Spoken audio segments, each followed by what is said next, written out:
Let me ask you something. If I looked at your calendar from last week, will it look like the calendar of a business owner? Or will it look like the calendar of a senior accountant who happens to own a business? Be honest here. It's a safe space. Alright. Because here's what David Maister discovered after studied hundreds of professional firms. Most partners don't actually do partner work. They do senior level technical work and then squeeze in partner responsibilities when they have time, which is almost never. Today we are talking about the partner mindset shift from doer to owner. And I'm going to show you why most CPA firm owners are spending 90% of their time on work that is worth 10% of their firm's value. So let's fix that. My name is Ephraim Asher and I help CPA firm owners build firms that don't depend on them to function. We're now in week 5, so congrats on those who have followed me so far. In week 5 of this series, we're based on David Maister's book, Managing the Professional Firm. And we just finished month 1. So let me give you a quick map of where we've been. So week 1, we talked about the professional trap of how most CPA owners are stuck working in the business instead of on it because the firm is organized around them. And in week 2, we broke down the 3 types of professional work, the managerial, the leadership, and discovered the professional work, the managerial work, and the leadership work, and discovered that most owners spend 80% of their time in the lowest leverage category.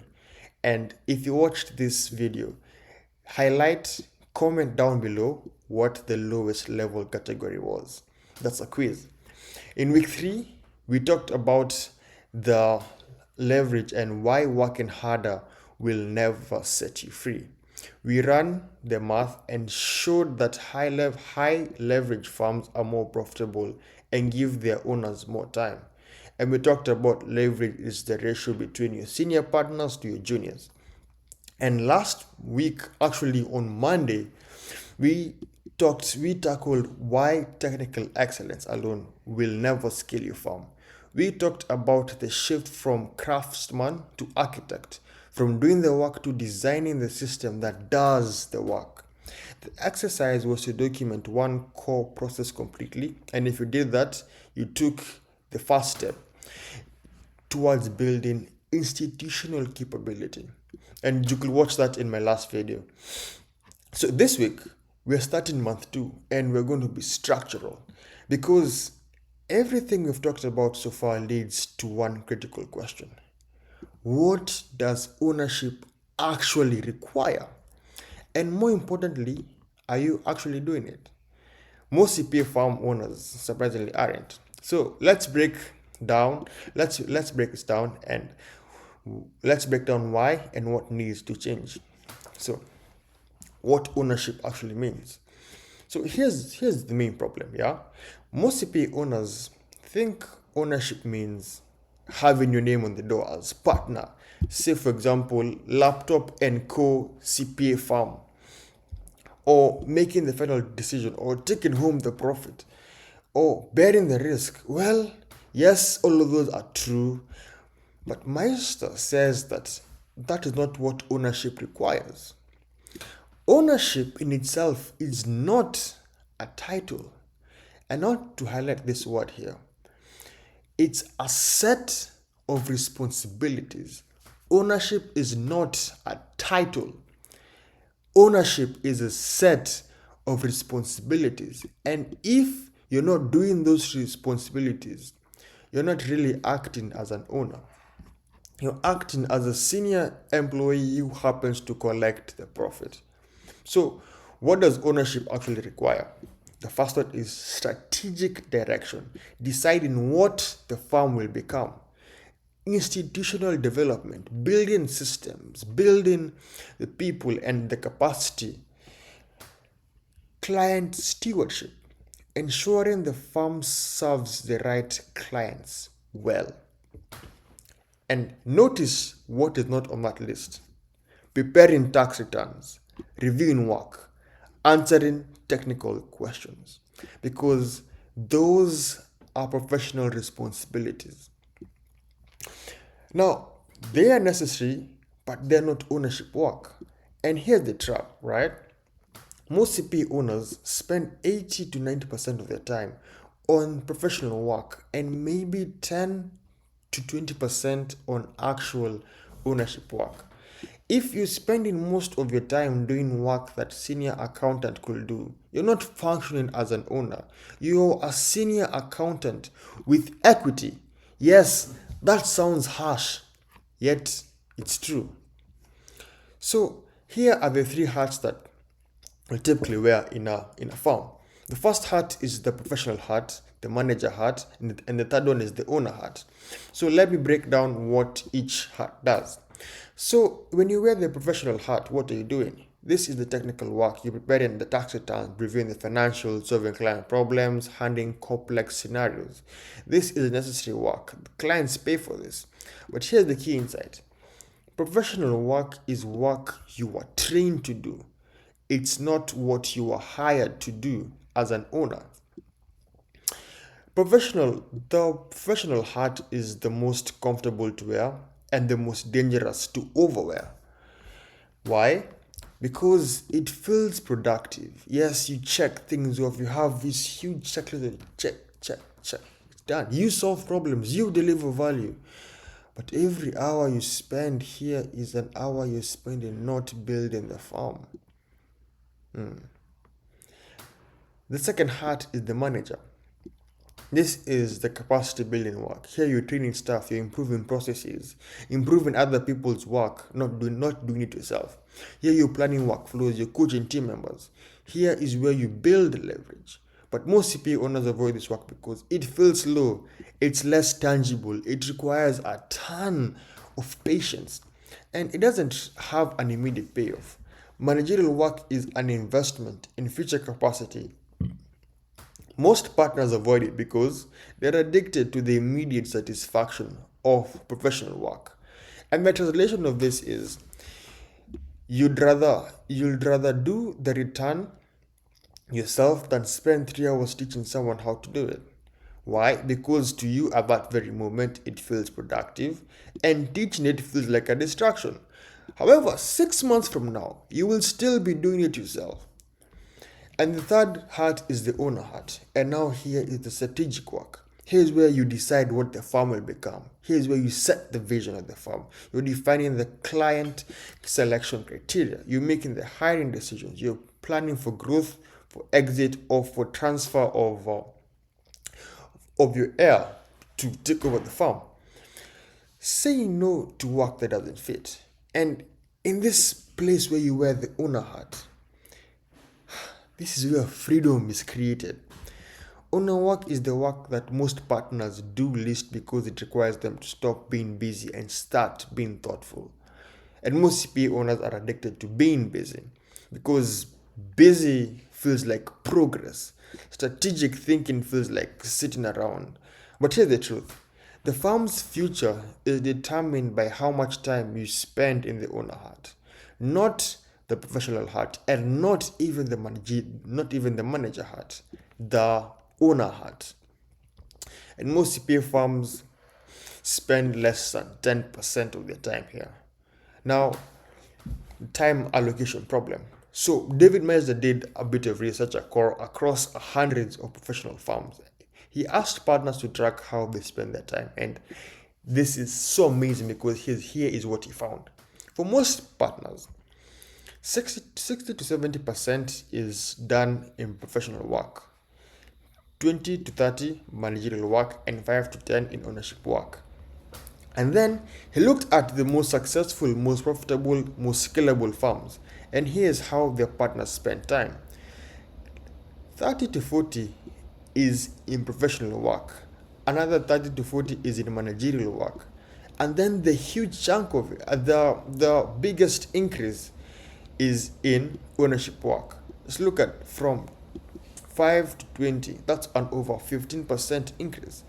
And see the difference. Successful firm owners still do the professional work, but that's not their primary focus. They've shifted their time towards building and leading. And Meister's conclusion of this is the quality of your firm is not determined by how good you are at professional work. It's determined by how much time you spend doing ownership work. The quality of your firm is not determined by how good you are at doing professional work. It is determined by how much time you spend doing ownership work. In short, your firm's success is determined by how much time you spend working on it, not working in it. We're back to week 1 right now. And most CPA owners have it backwards. So you may ask, okay, fine, Asha, if this is the magic key, why do many CPA owners resist it? So the first reason is professional work is more comfortable. I mean, you've been doing professional work for 10, 15, 20 years, 3 decades. You're good at it, you're confident, you know what to do. Ownership works, strategy, vision planning feels abstract. It's ambiguous, it's uncertain. There's no clear right answer into this or that.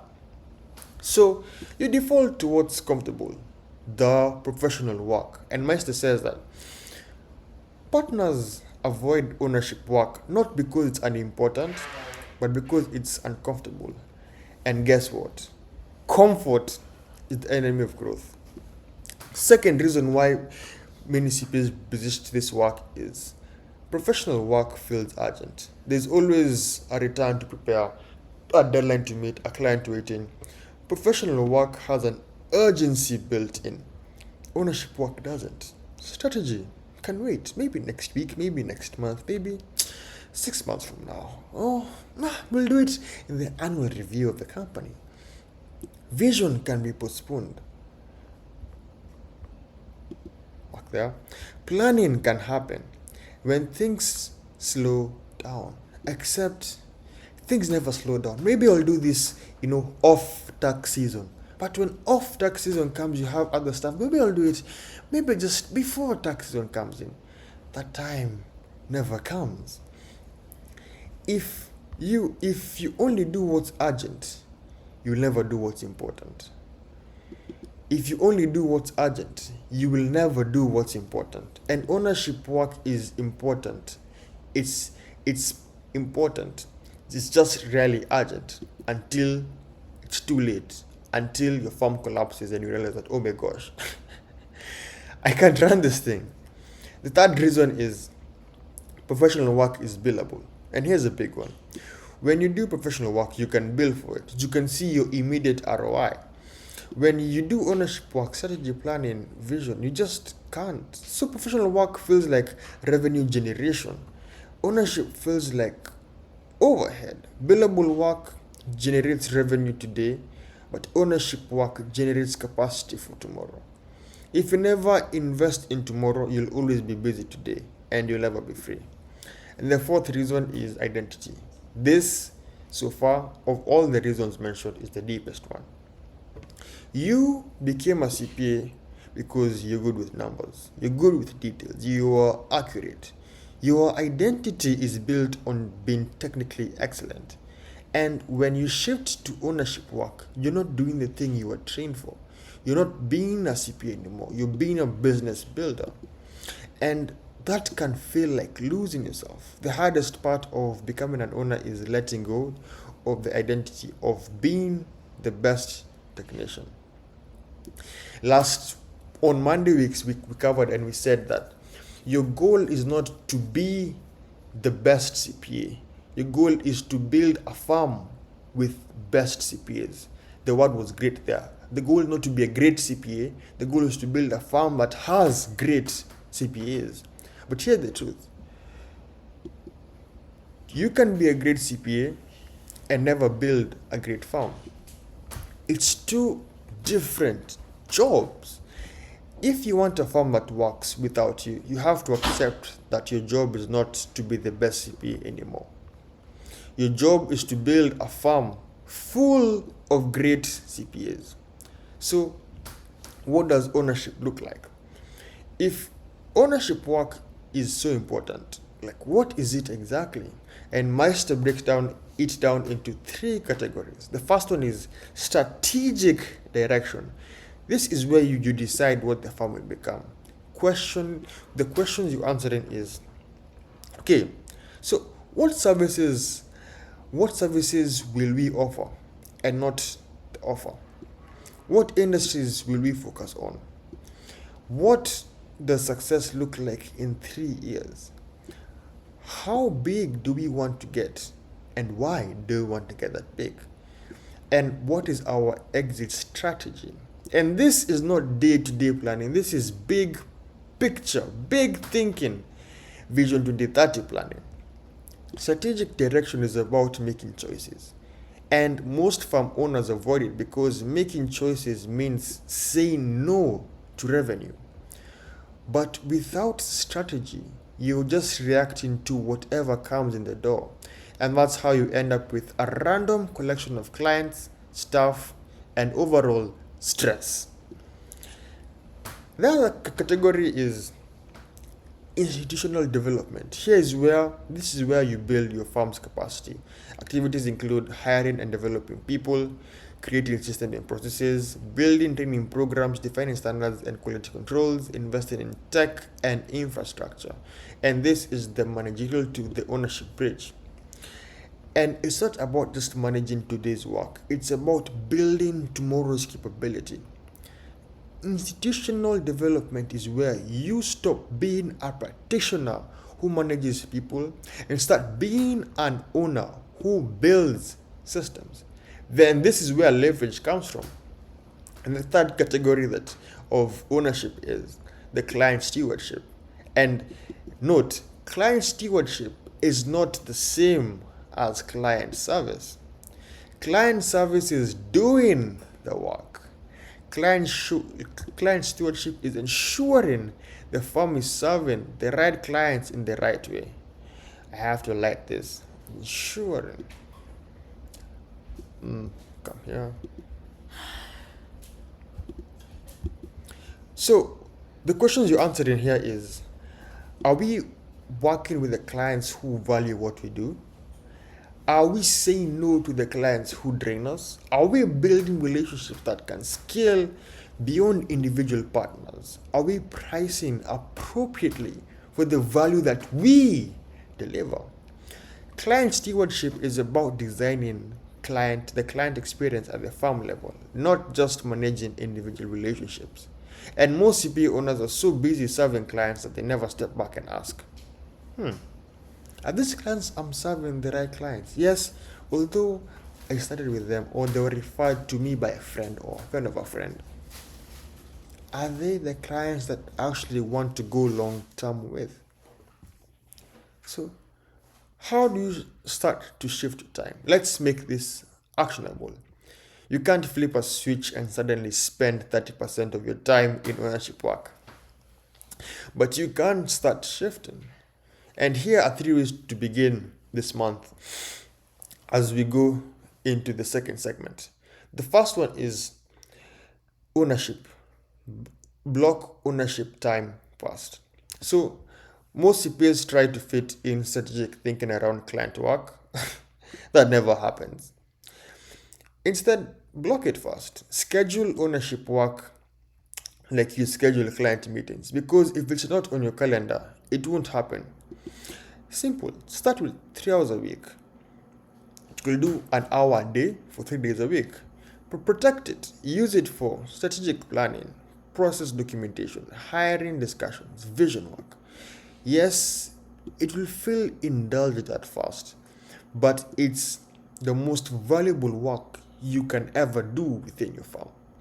The second is audit your calendar from last week. Go back and look at your calendar from last week.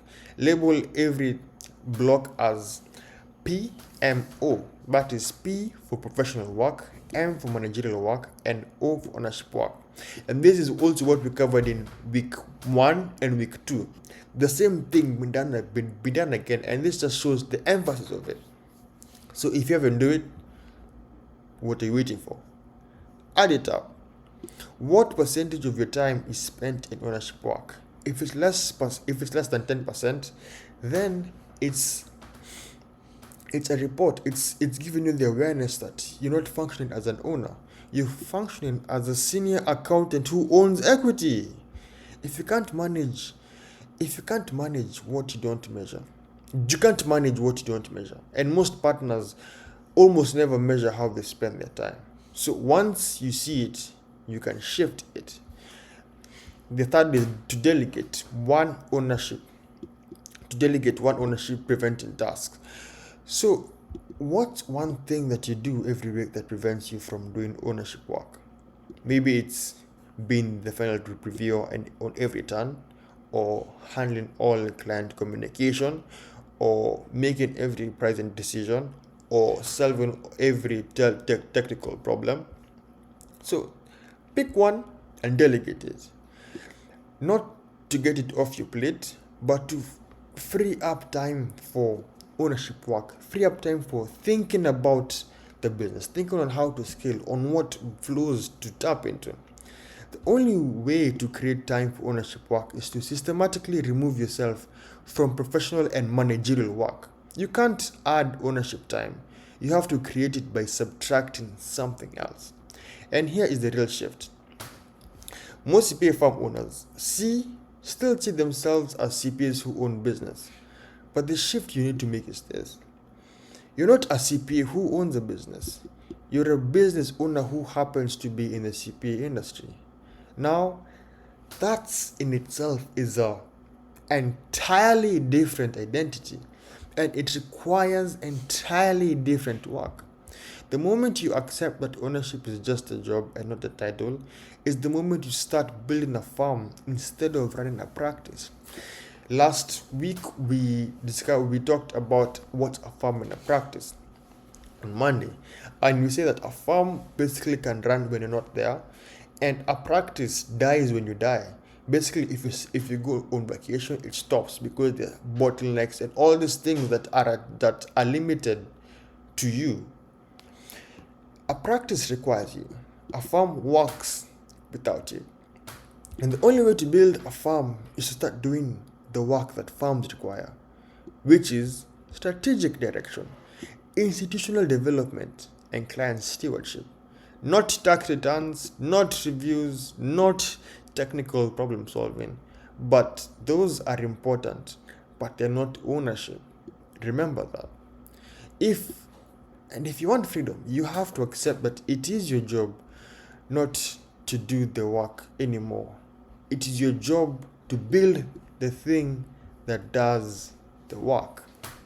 So, in summary for this week, what we covered is the partner mindset from doer to owner. The core problem is most CPA owners don't actually do the ownership work. They do senior level technical work and they squeeze in ownership when they have the time, which is almost never. Ownership requires three things. So it's a strategic direction, which is deciding what the firm will become. The second is institutional development. Here is building systems, building people, building capacity. Third one is client stewardship. Here is ensuring the firm serves the right clients well. And the three hats that you wear in the ownership segment is the three hats that you can wear in your firm are the professional hat, where you're doing the technical work. It's comfortable but dangerous to overwear. Not to wear, to overwear. If you do it too much. Being a manager, building capacity feels slow, yes. Creating here is where you create your systems, you create your documents, you're hiring. It feels slow, yes, but it creates leverage for you to be able to step away from the business. And strategic work, here is where the freedom is created, because now you're thinking on, okay, how will this business grow? What are the things you're making the long-term decisions for your business. And we talked about the time allocation problem, whereby most CPA owners spend 60 to 70% on professional work, of their time on professional work, 20 to 30 on managerial, and only 5 to 10 on ownership work. Successful firms flip this. They do 30 to 40 on professional, 30 to 40 also on managerial, and 20 to 30 on ownership. So why do most CPAs then resist the shift? It's unprofessional work is more comfortable. The ownership work is uncomfortable, right? Professional work feels urgent. Professional work is billable. Right? You are trained to be a technician, not a builder. So what does ownership work actually require? It requires strategic direction, making choices about what the firm will actually become. It requires institutional development where you're building systems and capacity. It requires styling. I mean, it looks like client stewardship where you're designing the client experience at the firm level, not doing the work, but designing the experience, designing the processes into which those results are attained. And 3 ways to start shifting is: first, block ownership time first, 3 hours a week minimum. Audit your calendar and measure how you actually spend the time. We talked about block it in PMO, professional, managerial, and ownership. And delegate one ownership, preventing task to create space. Now, the real shift. You're not a CPA who owns a business. You're a business owner who happens to be in the CPA industry. Now, that's a different identity and it requires different work. So next week we're tackling one of the hardest topics for CPA firm owners, delegation that actually works, and why most CPAs fail at it. Because here is the reality: most CPAs have tried to delegate and it didn't work out. So either the quality suffered, client complained, it took more time to fix than it would have taken just to do it yourself. So they gave up and now we're stuck doing everything. So next week we're going to break down why delegation fails for CPA firms, Maister's framework for trust, training, and tolerance, how to delegate without sacrificing quality, the 3 levels of delegation, and which one you should use and when. And it's going to be practical, tactical, and probably uncomfortable. But if you don't figure out delegation, you'll never build leverage. And if you don't build leverage, you'll always be busy. So your exercise for this week is: audit your calendar from last week, label every block as P, M, or O, and then ask what percentage of my time was spent on ownership work. And if less than 10%, commit to blocking 3 hours in the next week for strategic work. Just 3 hours, nothing more. You could do it like 1 hour for 3 days, or do like 1 hour in 2 days. So Monday and Tuesday, those are 30 minutes. That's 1 hour done. Wednesday and Thursday, 30 minutes. 2 hours done. Friday and Saturday, 30 minutes. That's 3 hours. Protect it like it's your most important client meeting, because it is. This is the thing that unlocks the future for you, unlocks the skill that you've been looking for. All right. Thanks for watching. Now, go block that ownership time. I'll wait for you. All right. I'll see you next week.